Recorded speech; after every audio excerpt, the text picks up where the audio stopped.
Näin luot sähköisen kasvun kansion älypuhelimilla ja tableteilla, joissa on iOS- tai Android-käyttöjärjestelmä. Voit ladata Dock-sovelluksen App Storesta tai Google Play-kaupasta. Avaa sovellus.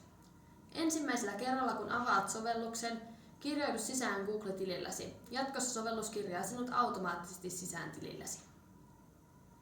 Luo uusi asiakirja painamalla oikeassa alakulmassa olevaa punaista palloa.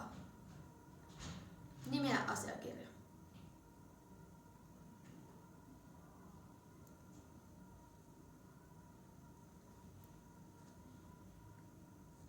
Kirjoita sisältöä.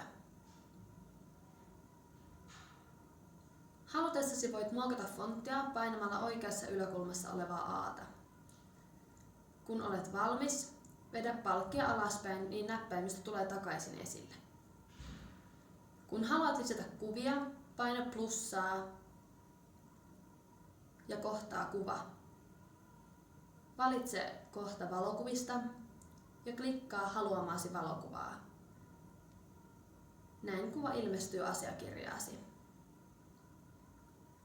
Voit jakaa kasvun kansion haluamillesi henkilöille painamassa oikea yläkulmassa olevaa 3 pistettä.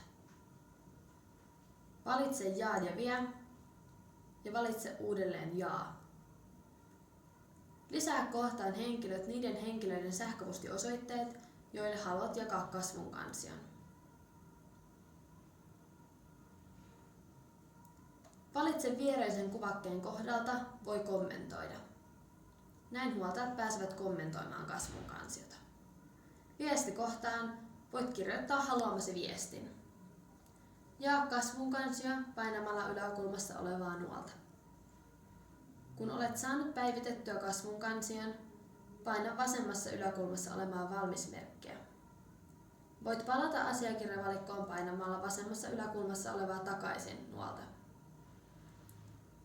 Näkyville ilmestyy kaikki luomasi asiakirjat. Tästä voit jatkossa valita haluamasi kansion ja luoda sinne sisältöä.